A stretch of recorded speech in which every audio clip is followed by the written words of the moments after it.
ഹിജ്റ വർഷം 145 റബീഉൽ അവ്വൽ 12 ലോകമൊന്നടങ്കം പ്രവാചകരുടെ ജന്മദിനം കൊണ്ടാടുന്ന നിമിഷം മക്കയിൽ മറ്റൊരു താരകം ഉദിച്ചു. പതിവ് പോലെ മസ്ജിദുൽ ഹറമിൽ തന്റെ ജനനിബിഡമായ ദർസ് നടത്തുകയായിരുന്നു ഹസൻ റളിയല്ലാഹു അൻഹു. ദർസിന് പുറത്തൊരു ആളനക്കം. നോക്കുമ്പോൾ തന്റെ വീട്ടിലെ വേലക്കാരിയായിരുന്നു. നിങ്ങളുടെ ഭാര്യ ഇന്നലെ പ്രസവിച്ചു, ഒരു സുന്ദരിയായ പെൺകുഞ്ഞാണ്. ഹസൻ റളിയല്ലാഹു അൻഹുവിന് സന്തോഷം മണ പൊട്ടിയൊഴുകി.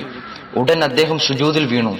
തന്റെ ദീർഘകാലത്തെ സ്വപ്നം പുൽകിയതിന് അള്ളാഹുവിന് ശുക്ർ ചെയ്തു. തന്റെ സദസ്സിന് നേരെ തിരിഞ്ഞ് അദ്ദേഹം പറഞ്ഞു, പ്രവാചകരിൽ നിന്നും വന്ന ഒരു ഹദീസ് ഞാൻ കേട്ടിട്ടുണ്ട്. ഒരിക്കൽ നബിതങ്ങൾ പറഞ്ഞു, ആർക്കെങ്കിലും 3 പെൺകുട്ടികൾ പിറക്കുകയും അവരോട് നല്ല നിലയിൽ സഹവർത്തിക്കുകയും ചെയ്താൽ അവന് സ്വർഗമുണ്ട്. അപ്പോൾ ചില സ്വഹാബത്ത് ചോദിച്ചു, 2 കുട്ടികൾ പിറന്നാലോ? നബി മറുപടി പറഞ്ഞു, അവനും സ്വർഗമുണ്ട്. വീണ്ടും മറ്റൊരാൾ ചോദിച്ചു, 1 പെൺകുട്ടിയാണെങ്കിലോ റസൂലേ? നബി തങ്ങൾ പറഞ്ഞു, അവനും സ്വർഗമുണ്ട്.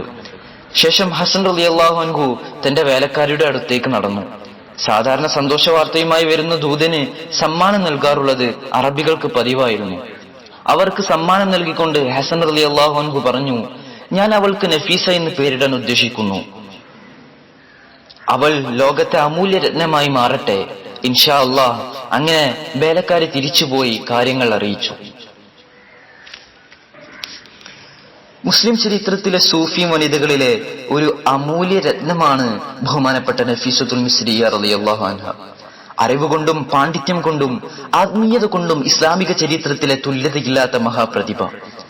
പെൺചിന്തകളുടെ ഇടനാഴികളിൽ തസവൂഫിനെ സജീവമാക്കിയ സൂഫി വനിത.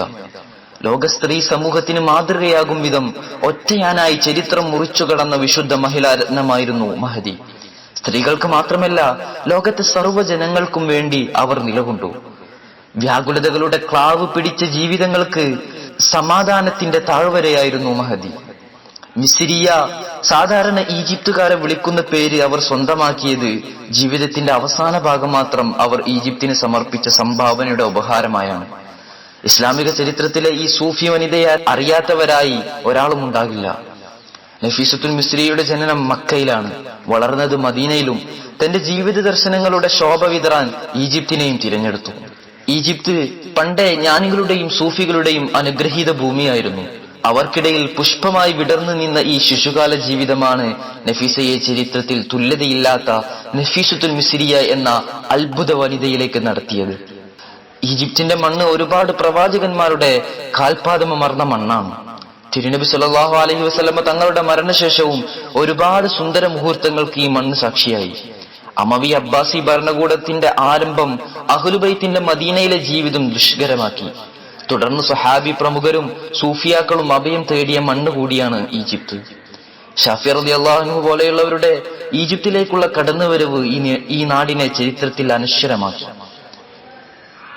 കഅബ് ഇബ്നു മാലിക് റളിയല്ലാഹു അൻഹുവിന്റെ നിവേദനം, പ്രവാചകൻ പറഞ്ഞു, പ്രവാചകന്റെ കുടുംബമായിരുന്നു നഫീസത്തുൽ മിസ്രിയയുടേത്. അലി റളിയല്ലാഹു അൻഹുവിന്റെയും ഫാത്തിമ റളിയല്ലാഹു അൻഹയുടെയും മക്കളായ ഹസൻ റളിയല്ലാഹു അൻഹുമായി ഏറെ അടുത്തു നിൽക്കുന്നവരായിരുന്നു മഹദി. മഹദിയുടെ ഉപ്പാപ്പ സയ്യിദ് റളിയല്ലാഹു അൻഹു നബി സല്ലല്ലാഹു അലൈഹി വസല്ലം തങ്ങളുടെ പേരക്കിടാവ് ഹസൻ റളിയല്ലാഹു അൻഹുവിന്റെ മകനായിരുന്നു. അദ്ദേഹത്തിന്റെ മകൻ ഹസനിലായിരുന്നു മഹദിയുടെ ജനനം. അഹ്ലുബൈത്തുമായി വളരെ അടുത്തു കിടക്കുന്ന കുടുംബം. പിതാവ് സെയ്ദ് അബ്ലജ് എന്നാണ് അവർ ചരിത്രത്തിൽ അറിയപ്പെട്ടിരുന്നത്.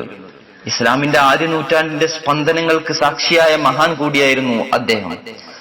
പ്രവാചകൻ തന്റെ പേരക്കുട്ടികൾക്ക് കൈമാറിയ സവിശേഷ സ്വഭാവങ്ങൾ അദ്ദേഹത്തിനും കൈവന്നിരുന്നു. സഹസന്ധതയും പരോപകാരവും മുഖമുദ്രയാക്കിയ അദ്ദേഹത്തെ ഒരു കുടുംബത്തെ പോലെ പൊതുജനം അംഗീകരിക്കുകയും ആദരിക്കുകയും ചെയ്തു. അപാരമായ പ്രഭാഷണ പാഠവും സംസാര ചാരുതയും ഉണ്ടായിരുന്നു അദ്ദേഹത്തിന്. നീണ്ട കാലങ്ങൾക്ക് ശേഷം സെയ്ദ് റളിയല്ലാഹു അൻഹു ഒരു ആൺകുഞ്ഞ് പിറന്നു. പിതാവിന്റെ സ്ഥാനവും മാനവും കണക്കിലെടുത്ത് മകനെയും പിതാവിന്റെ പേര് തന്നെ നൽകണമെന്നായിരുന്നു അദ്ദേഹത്തിന്റെ തീരുമാനം. ഹസൻ റളിയല്ലാഹു അൻഹുവിന് 10 കുട്ടികളുണ്ടായിരുന്നു. 10ഉം ആൺകുട്ടികളായിരുന്നു. തനിക്കൊരു പെൺകുഞ്ഞ് പിറന്നിരുന്നെങ്കിൽ എന്ന് അദ്ദേഹം വല്ലാതെ ആഗ്രഹിച്ചു. തനിക്കൊരു പെൺകുഞ്ഞ് ജനിച്ചാൽ തന്റെ ഇടവും കാര്യബോധവുമുള്ള വലിയൊരു പണ്ഡിതയാക്കുമെന്ന് അദ്ദേഹം സ്വപ്നം കണ്ടു. എല്ലാവർക്കും ആലംബവും ആശ്രയവുമായ ഒരു മുസ്ലിം പണ്ഡിത. അങ്ങനെയാണ് മഹദി നഫീസത്തുൽ മിസ്രിയയുടെ ജനനം. നഫീസ എന്ന കുഞ്ഞ് നാട്ടുകാർക്കും കുടുംബക്കാർക്കും പുതിയ അനുഭവമായി. പ്രവാചകന്റെ ജനനദിനത്തിൽ പിറന്നത് എല്ലാവരിലും ഒരു ശുഭപ്രതീക്ഷ നിറച്ചു. മക്കയിലെ കൊച്ചു വീട്ടിൽ നഫീസ വളർന്നു. കൊച്ചുകാലം മുതലേ ചിട്ടയിലും മര്യാദയിലും വളർത്താൻ ഹസൻ റളിയല്ലാഹു അൻഹു കാര്യമായി ശ്രദ്ധ പുലർത്തി. ഉമ്മ സൈനബയും കുഞ്ഞിനെ നല്ലപോലെ ശ്രദ്ധിച്ചു. അങ്ങനെ മഹദിയുടെ ശൈശവകാലം മക്കയിൽ കഴിഞ്ഞുപോയി. നഫീസയുടെ 5 വയസ്സുവരെ മക്കയിലായിരുന്നു താമസം. തന്റെ ഇടവും വിവേകവും വെക്കുന്നത് വരെ മക്കയിൽ തന്നെയായിരുന്നു. പിന്നീട് പിതാവ് മദീനയിലേക്ക് താമസം മാറിയപ്പോൾ കുടുംബസമേതം അങ്ങോട്ട് തിരിച്ചു. പിന്നീട് നീണ്ട വർഷത്തോളം മദീനയിൽ തന്നെയായിരുന്നു. മദീനയിലെ ജീവിതം മഹദിയുടെ ജീവിതത്തിലെ ഒരു വഴിത്തിരിവ് തന്നെയായിരുന്നു. അവിടുത്തെ ജീവിതം അവരെ വല്ലാതെ സ്വാധീനിച്ചു. ഇസ്ലാമിക വ്യക്തിത്വം രൂപീകരിക്കുന്നതിലും ശീലങ്ങൾ വളർത്തുന്നതിലും ഇതവരെ സഹായിച്ചു. ധാരാളം പണ്ഡിതന്മാരും ജ്ഞാനികളും മദീനയിലുണ്ടായത് മഹദിക്ക് നല്ലൊരു അവസരം തന്നെ നൽകി. 8-ാം വയസ്സിൽ മഹദി ഖുർആൻ മനഃപ്പാടമാക്കി. ഒരുപാട് ഹദീസുകളും പഠിച്ചിരുന്നു. പിന്നീട് പഠനത്തിന്റെയും അന്വേഷണത്തിന്റെയും കാലഘട്ടമായിരുന്നു. സൂഫികളുടെയും സൽവൃത്തരുടെയും ചരിത്രങ്ങൾ പഠിച്ചു. അള്ളാഹുവിലേക്കുള്ള പാത പതിയെ പതിയെ കണ്ടെത്തുകയും തന്റെ അറിവിന്റെ ലോകത്ത് സഞ്ചാരം തുടർന്നുകൊണ്ടേയിരുന്നു. ഭൗതിക ചിന്തകളിൽ നിന്നും എന്റെ ഹൃദയത്തെ മുക്തമാക്കുകയും അതിൽ നിന്നോടുള്ള സ്നേഹം നിറക്കുകയും ചെയ്യണമേ എന്ന് അവർ നിരന്തരം പ്രാർത്ഥിക്കാറുണ്ടായിരുന്നു. വിഖ്യാത ഹദീസ് പണ്ഡിതനും മുവത്ത എന്ന ഹദീസ് സമാഹാരത്തിന്റെ കർത്താവുമായ ഇമാം മാലിക് ഇബ്നു അനസ് റളിയല്ലാഹു അൻഹു ആയിരുന്നു അക്കാലത്തെ പ്രഗത്ഭനായ ഒരു പണ്ഡിതൻ. മഹദി അവരുടെ അടുക്കലേക്ക് പോവുകയും വിജ്ഞാനത്തിന്റെ നിധികൾ സ്വായത്തമാക്കുകയും ചെയ്തു. 15 വയസ്സായപ്പോഴേക്കും മഹദി തന്റെ വ്യക്തിത്വം കൊണ്ട് മദീനയിൽ പ്രസിദ്ധമായി കഴിഞ്ഞിരുന്നു. നഫീസത്തുൽ ഇൽമ്, നഫീസത്തുൽ കറാമ, നഫീസത്തുൽ ദറൈൻ, നഫീസത്തുൽ ആബിദ, നഫീസത്തുൽ ത്വാഹിറ, സയ്യിദത്തു ഫത്വ എന്നിങ്ങനെ ഒരുപാട് പേരിൽ അവർ അറിയപ്പെട്ടു. ഹിജ്റ വർഷം 161 റജബ് മാസം ആദ്യത്തെ വെള്ളിയാഴ്ച ലളിതമായ രീതിയിൽ വിവാഹ ചടങ്ങുകൾ കഴിഞ്ഞു. ഹാഷിമി കുടുംബത്തിൽ അധിക പ്രമുഖരും ഒരുമിച്ചു. സന്തോഷത്താൽ അവർ പരസ്പരം ആലിംഗനം ചെയ്തു. ഇസാഖ് റളിയല്ലാഹു അൻഹുമായുള്ള ജീവിതം ഏറെ സംതൃപ്തിപൂർണമായിരുന്നു. അത് ജീവിതത്തിന് പുതിയ അർത്ഥവും മാനവും കൈവന്നതുപോലെ തോന്നിച്ചു. ഈ ബന്ധത്തിൽ 2 കുഞ്ഞുങ്ങൾ പിറന്നു. ഒരാണും ഒരു പെണ്ണും. കാസിം, ഉമ്മു കുൽസും എന്നായിരുന്നു അവരുടെ പേര്. മക്കളുമൊത്ത് സന്തോഷപൂർവ്വം അവർ മക്കയിൽ ജീവിച്ചു. ഇത്തവണ മക്കയിലെത്തിയ മഹദി അധികകാലം അവിടെ താമസിച്ചില്ല. ഭർത്താവിനോടൊപ്പം മദീനയിലേക്ക് തിരിച്ചുപോയി. പിന്നീട് 30 വർഷങ്ങൾ മദീനയിലായിരുന്നു മഹദിയുടെ ജീവിതം. ഈ കാലയളവിൽ 30 തവണ ഹജ്ജ് നിർവഹിച്ചു. 30ഉം കാൽനടയായിട്ടായിരുന്നു പോയത്. ഹിജ്റ വർഷം 193 റമദാൻ മാസം നിറകണ്ണുകളോടെ തങ്ങളുടെ ഇഷ്ടഭൂമിയായ മദീനയോട് വിട പറഞ്ഞു ഈജിപ്തിലേക്കുള്ള യാത്ര പുറപ്പെട്ടു. റമദാൻ 26 ശനിയാഴ്ച ദിവസങ്ങളോളം താണ്ടി യാത്രാസംഘം ഈജിപ്തിന്റെ മണ്ണിലെത്തി. തന്റെ ജീവിതത്തിലെ അവസാന സായാഹ്നത്തിലാണ് നഫീസ ബീവി ഈജിപ്തിലെത്തിയതെന്ന് വേണമെങ്കിൽ പറയാം. 15 വർഷമാണ് മഹദി ഈജിപ്തിൽ കഴിച്ചുകൂട്ടിയത്. നിരന്തരമായ പ്രവർത്തനങ്ങൾ കൊണ്ട് ഈജിപ്തിന്റെ മുഖച്ഛായ തന്നെ മാറ്റിയെടുത്തു. നീതി നിഷേധം ഒരു നിലക്കും വിട്ടുവീഴ്ച ചെയ്തിരുന്നില്ല. സിർ ബിൻ ഹക്കമിന് ശേഷം ഈജിപ്ത് ഭരിച്ച ഭരണാധികാരി അത്രമാത്രം നല്ല ഭരണാധികാരിയായിരുന്നില്ല. ഖസീബി ബിൻ അംർ എന്നായിരുന്നു അയാളുടെ പേര്. ഭരണത്തിന്റെ ആദ്യ രൂപങ്ങളിൽ ക്രൂരമുഖമായിരുന്നു അദ്ദേഹത്തിന്. ഖസീബിന്റെ സ്ഥാനാരോഹണം ഈജിപ്തിലെ ജനങ്ങളെ ബുദ്ധിമുട്ടിലാക്കി. ജനങ്ങൾ മഹദിയുടെ അടുക്കൽ പരാതി ബോധിപ്പിക്കാൻ തുടങ്ങി.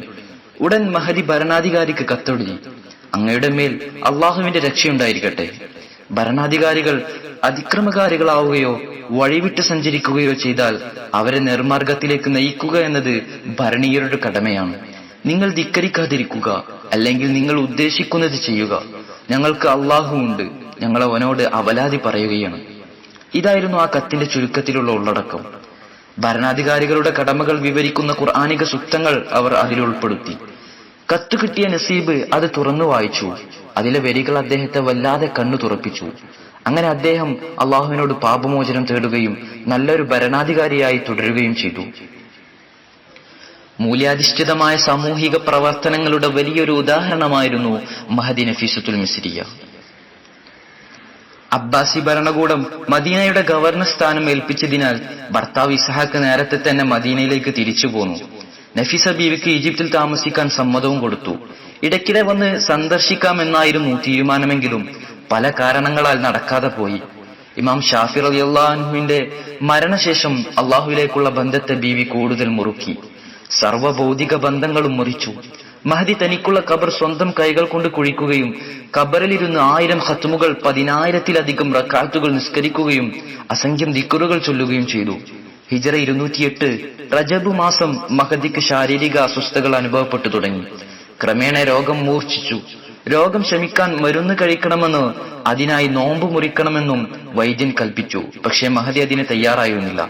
തൊട്ടടുത്തുണ്ടായിരുന്ന മറ നീക്കിക്കൊണ്ട് മഹദി സ്വയം നിർമ്മിച്ച ഖബർ ചൂണ്ടിക്കൊണ്ട് ഇതാണ് എന്റെ ഖബറെന്നും ഇതിലെന്നെ മറമടക്കുകയും ചെയ്യണമെന്നും അവർ പറഞ്ഞു. പിന്നീട് മെല്ലെ മെല്ലെ ശബ്ദം നേർത്ത് കുറഞ്ഞു പോകാൻ തുടങ്ങി. വല്ലാതെ ക്ഷീണിച്ചതുപോലെ. കൂടിയിരുന്നവർ ഉടൻ മഹദിയുടെ ചുണ്ടോട് വെള്ളം അടുപ്പിച്ചുകൊണ്ട് പറഞ്ഞു, ഈ സമയം നോമ്പ് മുറിക്കാൻ നിങ്ങൾക്ക് അള്ളാഹുവിന്റെ ഭാഗത്തു നിന്നുള്ള കാരണമുണ്ട്, അതുകൊണ്ട് നിങ്ങളിത് കുടിക്കുക. പെട്ടെന്ന് മഹദിയുടെ പ്രകൃതി മാറി. മഹദി പൊട്ടിത്തെറിച്ചു. 30 വർഷമായി നോമ്പുകാരിയായി അള്ളാഹുവിനെ കണ്ടുമുട്ടണമെന്നുള്ള എന്റെ ശക്തമായ ആഗ്രഹത്തിലാണ് ഞാൻ. അതിനുവേണ്ടി പ്രാർത്ഥിക്കുകയും പരിശ്രമിക്കുകയുമാണ് ഞാൻ. അതിനുള്ള ഈ അവസരം കടന്നു വരുമ്പോൾ നിങ്ങളത് നഷ്ടപ്പെടുത്താൻ ശ്രമിക്കുകയാണോ? ഞാൻ അള്ളാഹുവിന്റെ അടുക്കൽ പോയി സ്വർഗീയ ശീതളപാനീയം കൊണ്ട് നോമ്പ് തുറക്കാനാണ് ആഗ്രഹിക്കുന്നത്. മഹദി വളരെ ക്ഷുഭിതയായിക്കൊണ്ട് പറഞ്ഞു. ശേഷം മഹദി ഖുർആനിലെ സൂക്തങ്ങൾ പാരായണം ചെയ്യാൻ ആരംഭിച്ചു. ഇതെല്ലാം കണ്ട് ചുറ്റുമുണ്ടായിരുന്നവർ അമ്പരന്നിരുന്നു. റമദാൻ മാസത്തേക്ക് പ്രവേശിച്ചതോടെ മഹദി തന്റെ കർമ്മങ്ങൾക്ക് കൂടുതൽ മൂർച്ച കൂട്ടി. ഹിജ്റ 208 റമദാൻ 26 പ്രഭാത സമയം. മഹദി സുബ്ഹി നമസ്കാരം കഴിഞ്ഞ് ഖുർആൻ പാരായണത്തിൽ മുഴുകിയിരുന്നു. സൂറത്തുൽ അൻആം ആയിരുന്നു ഓതിയിരുന്നത്. പെട്ടെന്ന് മഹദിയുടെ ശബ്ദമൊന്ന് പരുങ്ങി. ശക്തമായ വല്ലായ്മയും. അവർക്ക് അവരുടെ രക്ഷിതാവിന്റെ അടുക്കൽ സ്വർഗമുണ്ട്, അവരുടെ സുഹൃതങ്ങൾ നിമിത്തം അവരെ അവൻ ഏറ്റെടുക്കുന്നതുമാണ് എന്ന സൂക്തം ഓതി മഹദി നിർത്തി. പിന്നെ കലിമത്തു ഷഹാദ ഉച്ചരിച്ചു കൊണ്ടിരുന്നു. സൈനബിന്റെ മടിയിൽ തല ചായ്ച്ചായിരുന്നു മഹദി കിടന്നിരുന്നത്. അധരങ്ങൾ ചലിച്ചുകൊണ്ടേയിരുന്നു. അടുത്ത നിമിഷം ആ കണ്ണുകൾ പതിയെ അടഞ്ഞു. പരിശുദ്ധ മണ്ണായ മക്ക ലാളിച്ച, മദീന പുഷ്പിച്ച, ഈജിപ്ത് ആത്മീയതയാൽ ഫലഭൂയിഷ്ഠമാക്കിയ ആ ആത്മാവ് പതിയെ എന്നേക്കുമായി തന്റെ ഇഷ്ടപാത്രമായ അള്ളാഹുവിന്റെ ദർബാറിലേക്ക് പറന്നകന്നു. പുറത്തെ പള്ളി മിനാരങ്ങളിൽ നിന്നും ദുഹർ ബാങ്കിന്റെ അലയൊലികൾ ആ ആത്മാവിനോടൊപ്പം ആകാശലോകത്തേക്ക് കയറിപ്പോകുന്നുണ്ടായിരുന്നു. ബീവിയുടെ മരണവാർത്ത കാട്ടുതീ കണക്കെ പടർന്നു. വയോവൃദ്ധരും കൊച്ചുകുട്ടികൾ പോലും വിങ്ങിപ്പൊട്ടി. അവർ പരസ്പരം സമാധാനിപ്പിക്കാൻ ശ്രമിച്ചു. ഈജിപ്തിന്റെ ഓരോ മണൽത്തരിയിലും അതിന്റെ മൂകത തിങ്ങി നിറഞ്ഞു. ഈജിപ്തിൽ നഫീസ ബീവി അന്ത്യവിശ്രമം കൊള്ളുന്ന സ്ഥലം ഇന്ന് മഷ്ഹദുൻ നഫീസ എന്ന പേരിൽ അറിയപ്പെടുന്നു.